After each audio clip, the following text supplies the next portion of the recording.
balita, interview,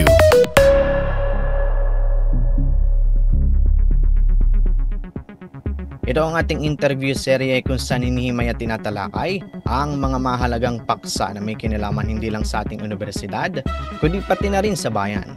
Dahil ang mga scholar ng bayan may pakailam sa sambayanan. Mga kasali-isa ang wika sa nagsisilbing simbolo ng pagkakakilanlan ng isang bansa. No? Ano ang naging papel ng akademya, partikular ang Universidad ng Pilipinas, para suportahan ang preservation ng Philippine languages? Para talakayin ito, makakasama natin si UP Los Baños Learning Resource Center Director, Associate Professor Dr. Mariel Hias Liwanag. Magandang umaga po, Associate Professor Liwanag. Welcome po sa DZUP. Magandang umaga sa inyo, Rex. Maraming salamat sa imbitasyon ninyo na makapagbahagi ako tungkol sa aking mga ginagawa dito sa UPLB. Yes po, ma'am. Salamat din po. Tuloy-tuloy na po tayo sa ating talakayan. Una pong tanong mula po sa amin ay, ano-anong mga inisyatiba o programa ang ipinatutupad po ng UP Los Baños Learning Resource Center upang itaguyod po ang pangangalaga at paggamit ng local languages sa bansa? Sa ngayon, yung opisina ng Learning Resource Center, nakakaisang taon pa lang ako doon bilang isang direktor. May programa kami na kung saan yung mga online namin na presensya, minsan ay may kinalaman sa wika. Mayroon kaming wika alaman. Kolaborasyon siya with the Language Division ng Department of Humanities, kung saan mayroong mga tidbits of knowledge baga na ibinabahagi sa mga followers ng page. Tapos, maliban pa doon, sinisikap din talaga ng opisina na may ilang mga internal na komunikasyon pang email na gumagamit ng wikang Filipino. Ayun. On. Okay po. Ma'am, ano po ba yung nagbigay sa inyo ng inspirasyon para bumuo po ng isang tabletop game? No? Yung ano ito, this year po Ah, nag-trending ito. Layunin pong turuan ang mga estudyante tungkol sa mga katutubong wika ng Pilipinas.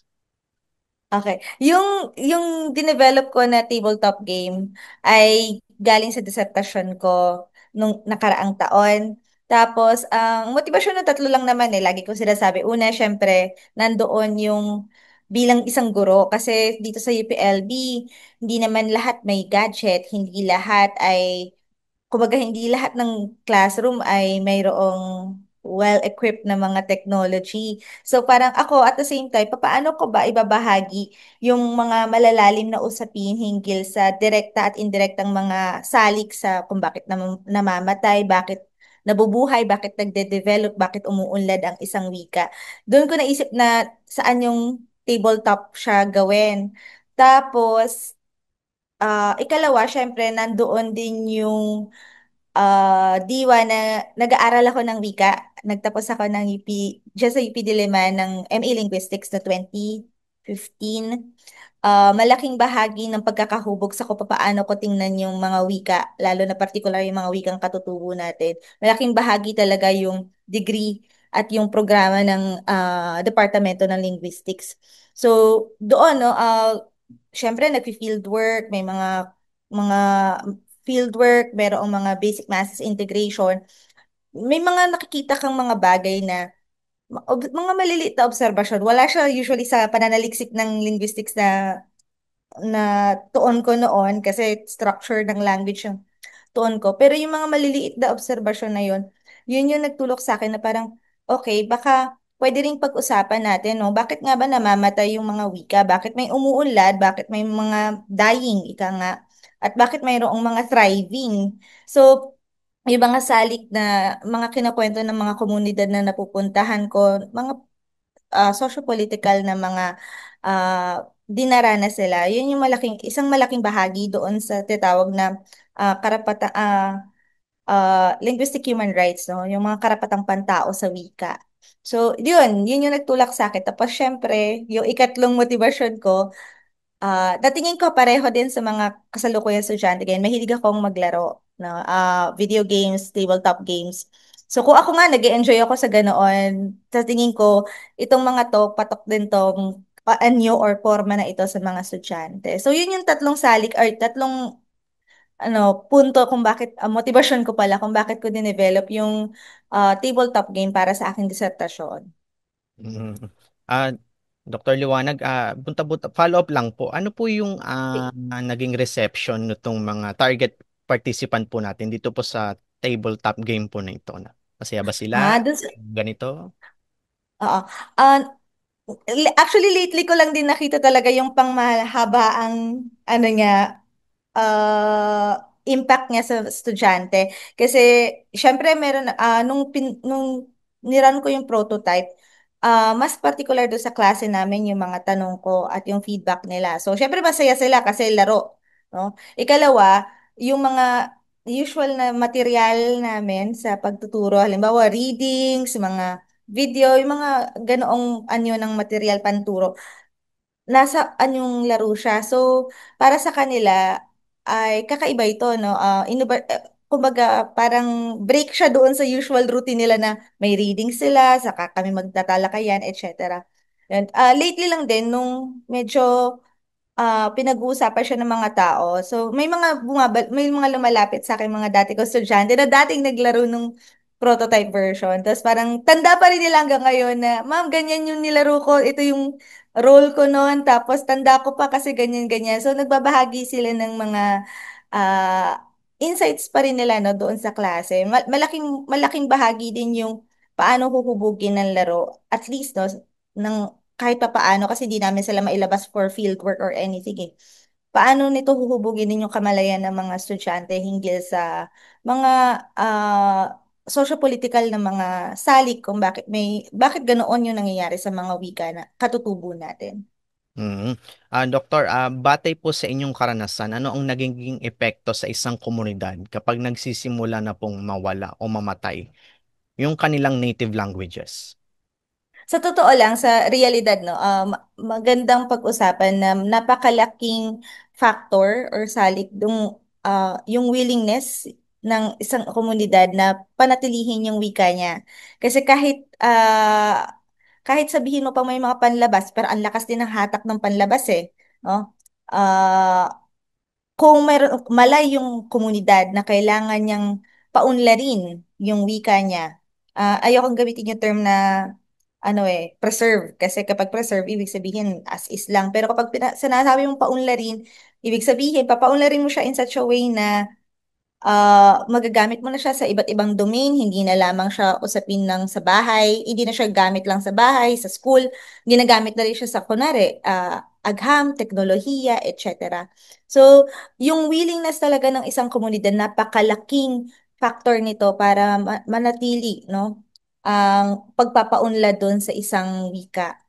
Although kailangan talaga natin ding kumbaga ay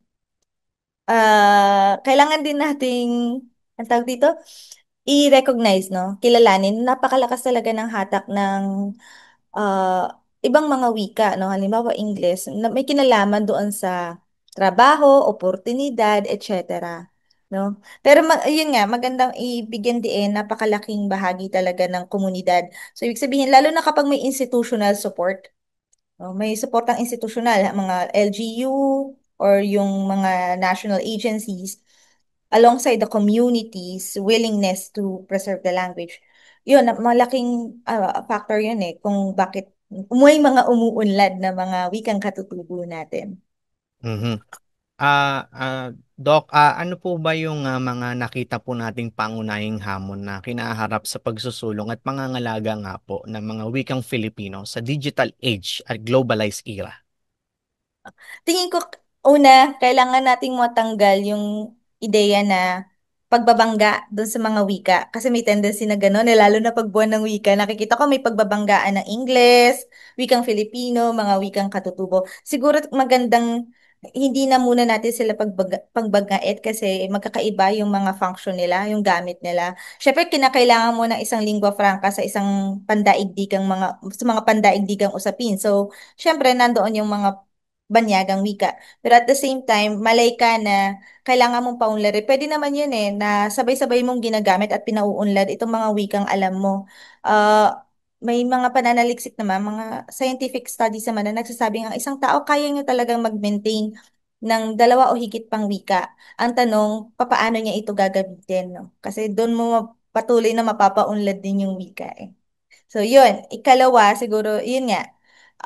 isang napakalaking salik din talaga ng hatak ng ilang mga wikang banyaga, particular banyagang wika para sa hinggil doon sa pinang itong tension nga na ito kasi may mga banyagang wika na ang lakas ng hatak nila dahil sa oportunidad at saka trabaho na nakaangkla doon sa language labor, ika nga, yung language skills nila.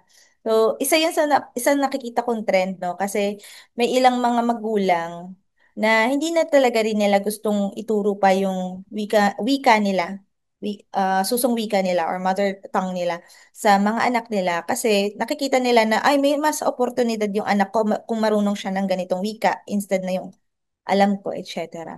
So yun yung medyo isang nakakalungkot din na obserbasyon na sa tingin ko malaking hamon sa atin sa pagpapaunlad ng ating mga wikang katutubo.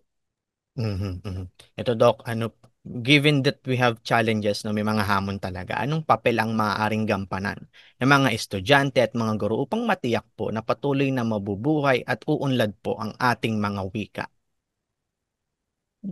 Kung mga edukador ang pag-uusapan, nandoon talaga yung willingness sa mga teachers na maging innovative hinggil sa mga pag-develop ng mga material panturo. Partikular sa wika, ang malaking hamon talaga dito ay yung pagkilala ng gobyerno natin sa ganitong uri ng saliksik kasi kakaunti yung mga oportunidad na naibibigay yung mga grants, napakakaunti nito mga to kung ikukumpara mo sa ibang disiplina.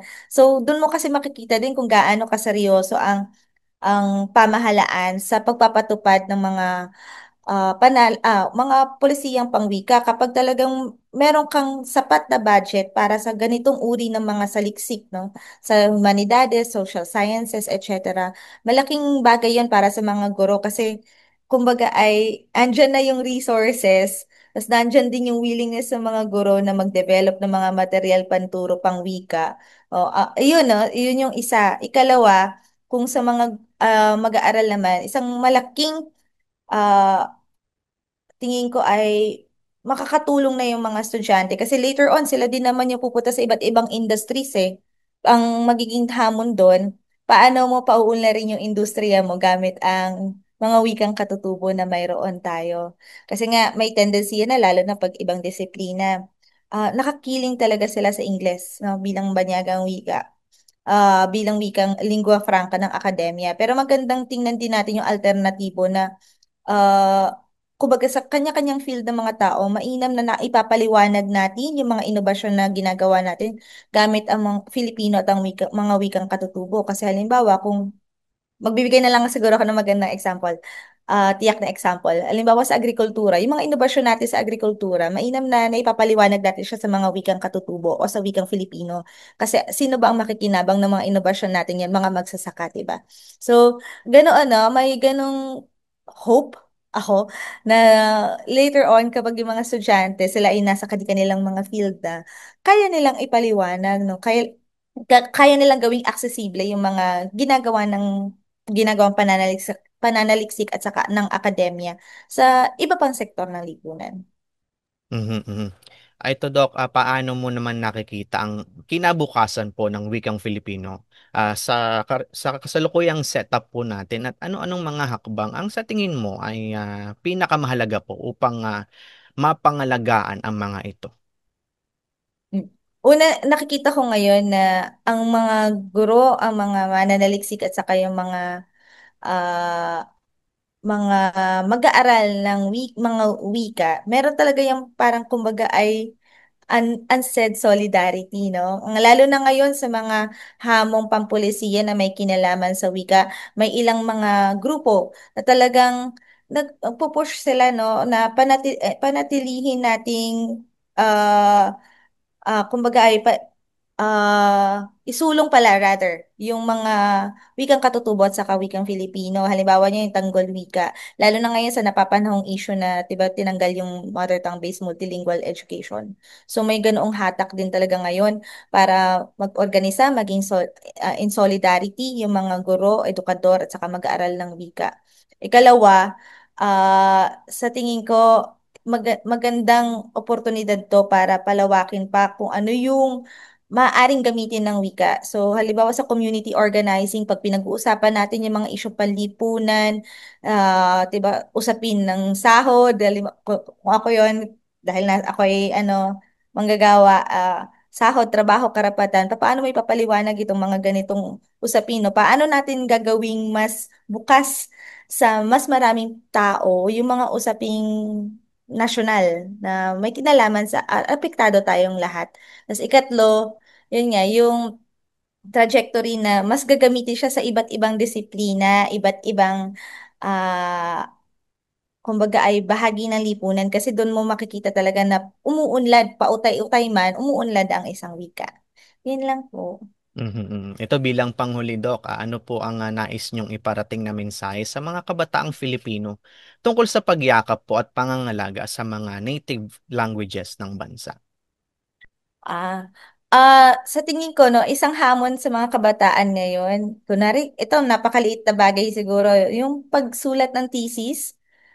Doon pala sa pagsulat ng thesis, kung kaya sana naka-Filipino eh. Alam ko mahamon yun, big challenge to para sa iba kasi nga may iba akong estudyante na mamang hirap magsulat sa Filipino. Pero pag nagamay mo yung pagsusulat sa sarili mong wika, no? Napauunlad mo din yung wika na yun. Kasi halimbawa, paano mo ba pag-uusapan yung mga usapin ng may kinalaman sa game mechanics? Sorry, kasi game studies yung araling laro yung tutok ko eh. So, paano mo ipapaliwanag yung mga usapin ng game mechanics, ng gameplay, yung mga technically mga elemento doon sa disiplina mo sa Filipino? Isang malaking hamon ito para sa mga mag-aaral. Ikalawa, nandoon din siguro yung hamon na pakikipamuhay sa iba pang sektor ng lipunan. Kasi kapag napunta ka doon sa ganoong realm at hindi ka nakasarado sa, kumbaga hindi ka lang nakapaloob sa isang universidad, lumalawak din yung perspektiba mo sa mga bagay. Mauunawaan mo na kung bakit, okay, mahirap kasi siguro nga pinalaki ako na medyo iba yung wikang gamit ko.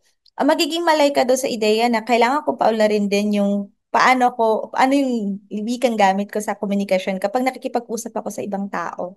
So, lumalawak din yung perspektiba mo. Siguro yun yung hamon sa mga kabataan ngayon, yung paglabas sa universidad, pakikisalamuha sa ibang tao, labas sa universidad. Ikalawa nga ay, ayun nga, yung subukang magsulat sa Filipino sa kanilang sariling disiplina. Alright, with that, maraming salamat sa inyong oras at pagbabahagi. UP Los Baños Learning Resource Center Director, Associate Professor, Mariel Hias Liwanag. Salamat po, Doc. Maraming salamat po.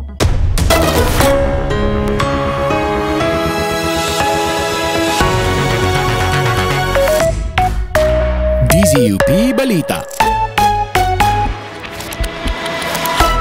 Patuloy ang balitaan sa dzup.org.